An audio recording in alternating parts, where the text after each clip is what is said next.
mas eu queria começar já com a primeira pauta, a primeira grande pauta do momento, que é o CONAI, meus irmãos. O Lula, para variar, ataca Bolsonaro.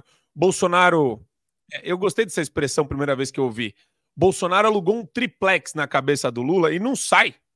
Não sai. E ele critica homeschooling. Muito mais do que isso, né? É um discurso de criminalização do homeschooling. Conforme o petista, o antecessor é uma pessoa que, aspas, não sabe... Bom dia, Adriles. Bom dia. Não sabe soletrar a palavra democracia.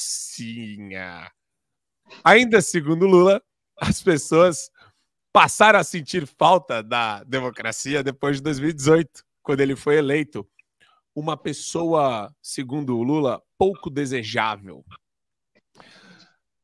Para variar, o CONAI registrou a presença de sindicalista, estudante secundarista, partido político, entre eles o PCO, tinha estande para vender camiseta com o rosto do Lula, a favor da Palestina, em prol do Hamas, tinha broche do Hamas, tinha bandeira do Hamas, e ainda ele meteu o louco criticando homeschooling, escola cívico-militar, e tem um trecho que é típico de Lula e justiça social, que eu falo que é o discurso que mais deu certo no século XX, a mentira, o discurso mais cretino, só que funciona. Escutem Lula falando no CONAI. Trabalhar, quer estudar, quer ter acesso ao lazer, quer tomar café de manhã, almoçar, jantar, todo mundo quer se vestir bem. Quem é que não quer se vestir bem? Quem é que não quer ter coisa boa? Todo mundo quer ter. Então, vamos deixar a hipocrisia de lado, vamos lutar para que a gente seja uma sociedade mediana. Ninguém aqui fez opção pela pobreza para ser pobre. Ninguém nasce para ser pobre. A gente nasce pobre porque tem alguns gananciosos que roubaram o direito da gente pelo menos melhorar de vida. Então, companheiros e companheiras, só nós, somente nós, podemos construir o mundo que a gente quer. Vamos colocar o vídeo do Gustavo Gayer falando sobre a Conferência Nacional de Educação. Já está na mão? Compartilhar. Essa semana está acontecendo o CONAI, Conselho Nacional de Educação, que vai determinar os próximos 10 anos da educação no Brasil. Eu pedi para que 2 assessoras fossem lá e registrassem em loco o que é que estava acontecendo.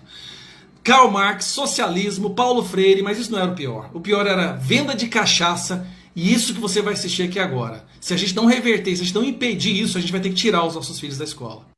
Vai ficar aí parado, sentadinho na cadeira? Ô crente, olha aqui. Por que discutir gênero na escola? Ó, olha isso daqui. A gente precisa, nós aqui do movimento LGBTQIAPN+, criar nossos próprios manuais com os nossos próprios conteúdos, fazer inclusive que a produção de conhecimento que a gente tem chegue na sala de aula e dizer, a gente está formando militante mesmo. Eu já disse na cara da diretora homofóbica lá da escola, estou formando sim. Porque eu não sei se eu vou ficar vivo até então, e a gente precisa manter viva a militância na sala de aula.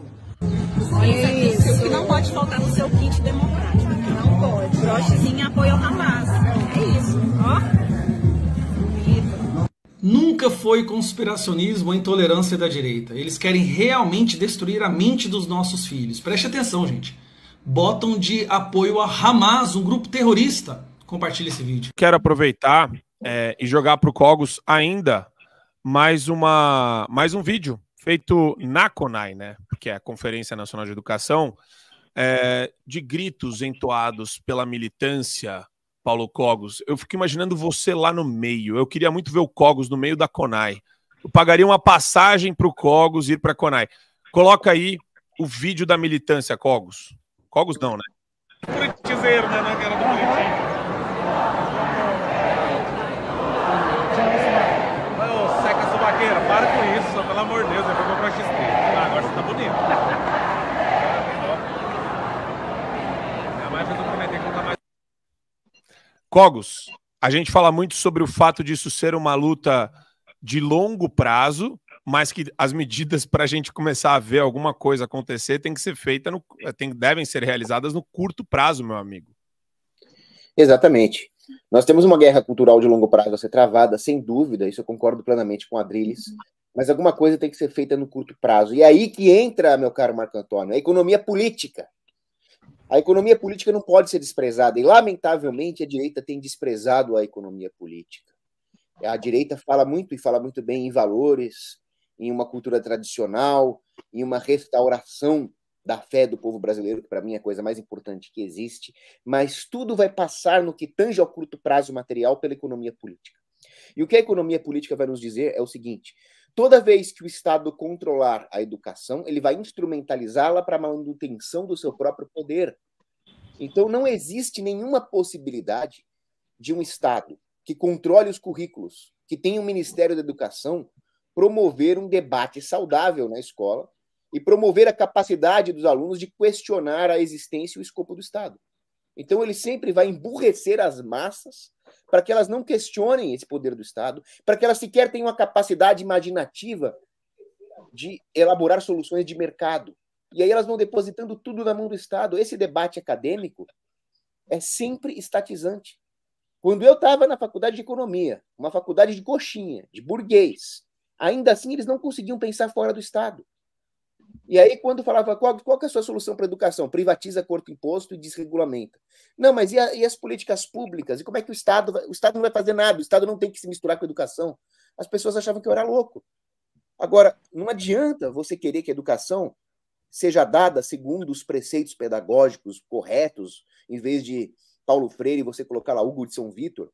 Isso não vai acontecer, porque se a educação fosse baseada em Hugo de São Vítor, as pessoas iam chegar à conclusão de que o Estado não tem que se misturar com a educação. Iam chegar à correta conclusão de que o homeschooling é infinitamente superior à educação estatal. Por que o Estado ia querer isso? Por que o Estado ia querer perder uma grande mamata, que é o setor educacional? Eles cobram impostos, as escolas se transformam em sacos sem fundo, em cabides de emprego de professores marxistas, propagandistas do Estado. Então a sociedade precisa, no curto prazo, chegar à conclusão: a educação é, sim, uma mercadoria. Os serviços educacionais são serviços de mercado. Não tem que ficar na mão do Estado. O Ministério da Educação tem que ser abolido. Não faz sentido existir um ministério onde o governo controla a educação das crianças. Porque a educação das crianças é papel da família e as famílias vão contratar serviços educacionais no mercado. Acabou. Essa é a única solução possível. Caso contrário, nós vamos continuar transformando as crianças em militantes desmiolados. E educação e a classe acadêmica vai continuar sendo sinônimo de militantes desmiolados, como nós vimos lamentavelmente nesse vídeo, ao ponto de fazer propaganda de um grupo terrorista, que é o Hamas. Imagina o nível de lavagem cerebral que existe. E aí existe aí uma guerra linguística. Porque se esse Ministério da Educação é responsável por ensinar o português às crianças, a maneira como se comunicar, o significado das coisas, eles vão controlar o significado de tudo, em todas as dimensões da sociedade. Isso é teoria educacional soviética pura. Mikhail Bakhtin, pedagogo soviético, pedagogo comunista, que chegou à conclusão de que nós temos que estabelecer o significado das coisas na linguagem a partir de uma função utilitária revolucionária. Então, a educação ela seria baseada numa ressignificação revolucionária política da linguagem. E aí fica fácil manipular essas crianças aí o resto da vida delas através da mídia. Vamos deixar a linguagem na mão dos comunistas? Sim, enquanto os comunistas controlarem a educação. Então privatizem tudo. É isso aí. Só um contraponto aqui leve ao meu querido amigo Paulo Cogos. Eu concordo plenamente da economia política, eu sou a favor completamente da privatização da educação. Assim, até que tem um apelo social. Você dá um voucher para uma criança, para uma família que não tem condições de educar, se colocar numa escola privada, aí eu acho que até é funcional. Agora, tem uma coisa que o Lula disse que eu concordo inadvertidamente. O homeschooling é uma utopia da direita. São poucas as famílias que têm recursos para pagar uma governanta educadora ou poucas as famílias que têm um pai e mãe intelectuais que saibam educar seus próprios filhos. Ô, Paulo Cogos, o que você tem que fazer é privatizar. Agora, o problema da direita, mais uma vez, é a guerra cultural. A direita está disposta a exatamente investir em escolas privadas, em universidades privadas. O agronegócio, que é cheio de dinheiro, o grande empreendedorismo brasileiro, que é cheio de dinheiro, vai investir numa educação, de fato, liberal e conservadora, como contraponto a uma educação esquerdista patrocinada pelo Estado. Esse é que é o problema. Então, a gente volta na questão da guerra cultural. Se a direita não empreender e não investir financeiramente em duas áreas, comunicação de massa e educação privada, a gente não vai em lugar nenhum. E eu não vejo essa iniciativa da direita. Se você vê, você me corrige, Paulo Cogos. Adriles, a direita não tem que investir em nada no tocante de educação. Tudo que nós temos que fazer é permitir... Quem que vai fazer escola e universidade, então? Não tem que fazer nada. Não tem que fazer nada. Eu fecharia a maioria fecharia... Não precisa fechar, não precisa mandar a polícia fechar. Corta o financiamento, corta a mamata. Né? Não tem mais acesso às tetinhas. Aí vai fechar automaticamente. Nós não precisamos investir em uma educação liberal, conservadora. Isso são só ideologias. Nós precisamos refazer o centro da educação sendo a família e não o Estado. E aí nós vamos ter a educação de verdade, que não é liberal, não é conservadora, não é unista, é uma educação cristã. Por quê? As famílias vão tender a voltar a cristianismo. Da onde você está tirando? Educação familiar. É pai e mãe educar filho, é isso? Pai e mãe educar o filho e não precisa... 50% da população brasileira é analfabeta funcional. Vai ser educada por pai e mãe como? Adriles, como sempre foi, como sempre foi. Nós vai. Como sempre foi. As pessoas, você está confundindo. Adriles, deixa eu falar, meu. Você está confundindo educação com conhecimento técnico. Educação é educação nos valores, é educação para a alma. Educação de valores já é colocada pela família. Isso, uma família pobre brasileira, do interior do Maranhão. Adriles, deixa eu falar, meu Deus, eu deixei você falar. Eu deixei você falar. Adriles, essas coisas de gramática, literatura, matemática, ciências, o homeschooling pode prover muito bem a partir da contratação de instrumentos de homeschooling, que são muito mais baratos do que uma escola.